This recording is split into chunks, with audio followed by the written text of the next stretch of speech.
Okay, so welcome. So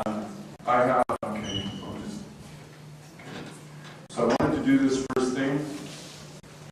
I think most of you understand this. So I'm going to do word by word, and you can just repeat phrase by phrase with me, if you wouldn't mind.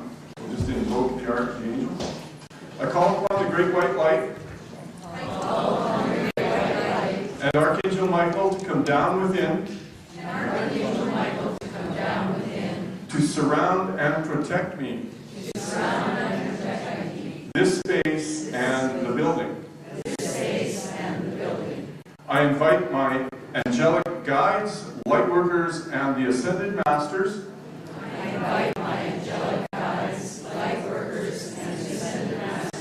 To be here and work with us. In our best and highest interest. Entities not working in our best and highest interest. Are commanded to leave and must do so now. That usually precedes the presentation, but we're halfway. We're already into the middle of this conference, so I'm sure that whatever isn't supposed to be here left yesterday. Okay. Okay, like Vic said, it's not about me, it's about light. And what I found in presenting is I got to say a little bit about me. And so I'll just say I'm a channel for the Ascended Masters, which Vic already covered, so that one's done. And I'm the author of The Story of Light, thestoryoflight.com. Okay, now the section that I'm going to be talking about is the emotional body, chapter 15, and that's in volume 2. Okay, and you can think of the story of life as a divinely inspired and comprehensive body of knowledge about how light works on earth and in the heavens. Okay, emotional body praxis for those who understand the inside joke there. Okay, theory. Just going to go through some of the things I'm going to do here. List some emotions that we're going to do right away. Then I explain the emotional body versus the emotions, the emotional body's structure and function. You didn't think the emotional body had a structure? Well, it does. And then problems with the emotional body. And then after that, we'll do some exercises because each of you has an emotional body, and maybe that needs clearing. And maybe it doesn't. Some of you probably don't, but a lot of you will. This is structure. We're going to structure now. You can see where the physical body is, you can see where the etheric body is, and you can see where the emotional body is. It's very interesting. I took this off the internet from a Reiki site, Reiki.com, I think, ReikiMaster.com, I think it was. And I was like, holy, they got this all in the right order.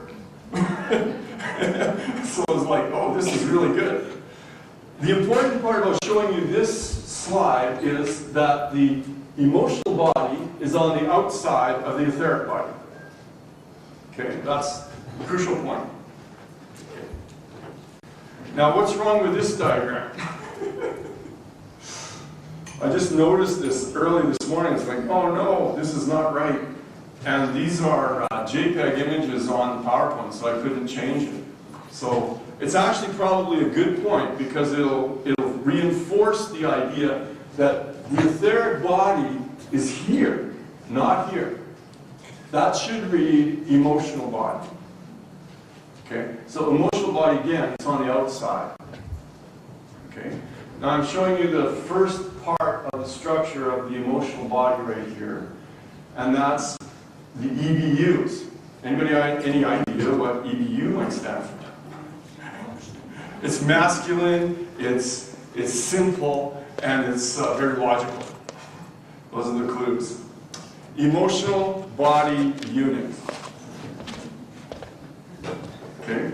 Now, negative and positive. So basically, it's a magnet. We'll get back to the emotional body unit, and I'll list the things to explain its structure or the quirks involved with it. Now what you have here is a quarter of a brain. Okay. Okay. There's the eye. This is just simply, I'm trying to sketch out the mind, the person's contemplative mind. And so look at what's in this diagram. On top on the legend there are these little crosses are light frequencies present in the normal mind. Okay? It's all very normal. And I'm just using a question mark for the actions of contemplation. I'm contemplating, right?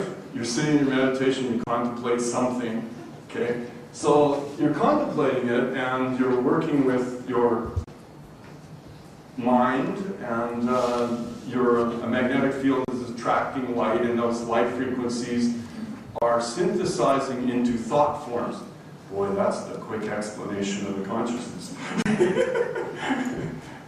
There's a whole chapter I've got on consciousness. Basically, when you contemplate something, you synthesize light. You take light frequencies from here and there and all over the place. You bring it together and then you get a thought form. Okay. So these represent thought forms. This represents the action of contemplating. The usual example I give is how can an engineer make car brakes so that they don't wear out? Well, they can if they want to. Light frequencies pulling in on the subject of car brakes, and the engineer gets the revelation of how to construct that car brake so that it never wears out. Well, when the will is such, then we'll have brakes that never wear out, right? That's the blockage right now. The will is a little bit tied up in something else. Okay, now if you notice, each of these is a different color, right?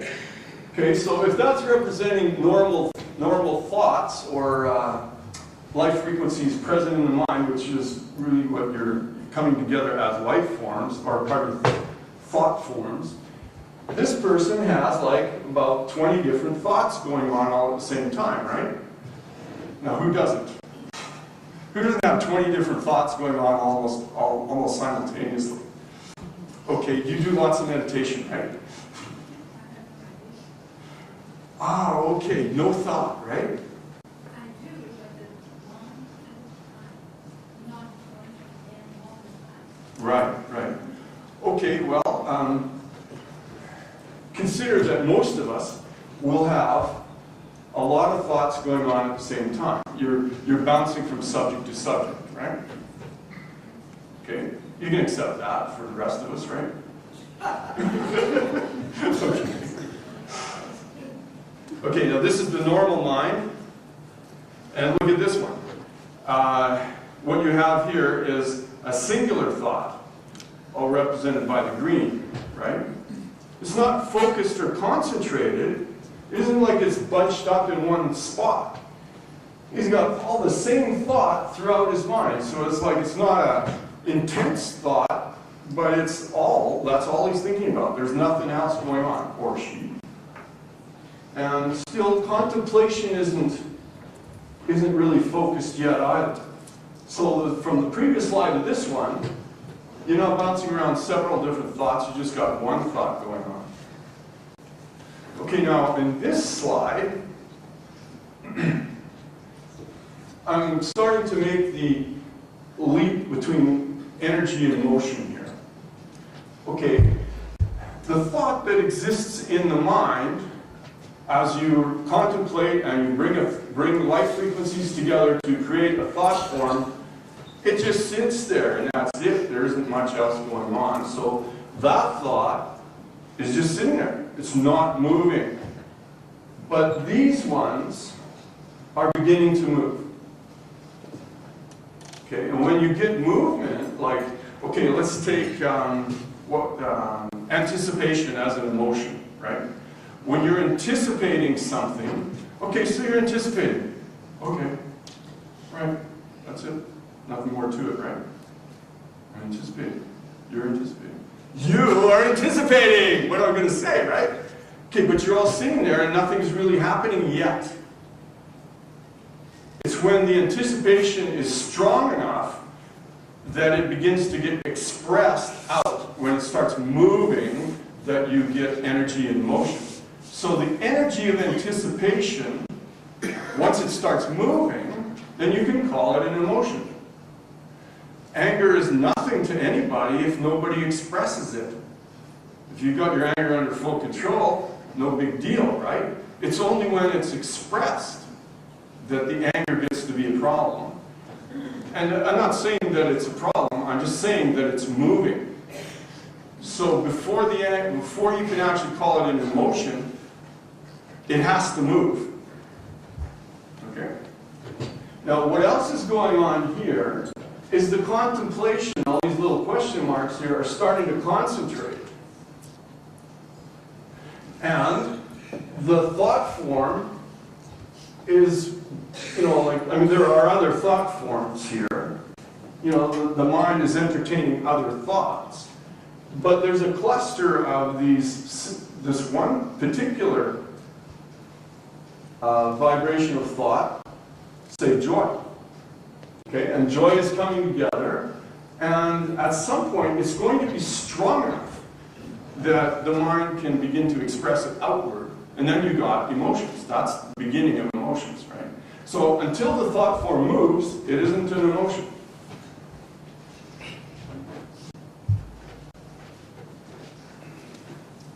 Now, they can go both ways. See? Express thoughts outward, so you're the source of the emotion. Or maybe you're attracting something into your mind, and then that energy is moving into you. Okay? We're nowhere near the emotional body yet. This is still in terms of how the consciousness works. Okay. Now here's another piece. This is switch gears again. This is the etheric magnetic field. Now, we're developing language amongst ourselves, right? The language of metaphysics, and like, what is this and what is that? So I'm defining the emotional body, or the etheric body, as a magnetic field that extends out from anything that is formed.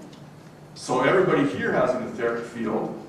All the chairs have an etheric field. This building has an etheric field. The planet has an etheric field. Your liver has an etheric field. Your third eye has an etheric field.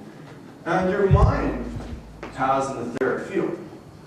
The etheric field is magnetic, and so it has magnetic properties that go with it, attraction, repulsion, right? The etheric field is like a filter for light. You are what you are because the etheric field is preventing light frequencies from coming in that don't belong with you, and the etheric field is attracting light frequencies which are consistent with you, and so your vibration is what it is, largely due to the way the etheric field will attract and repel frequencies to ensure that you stay stable as you are.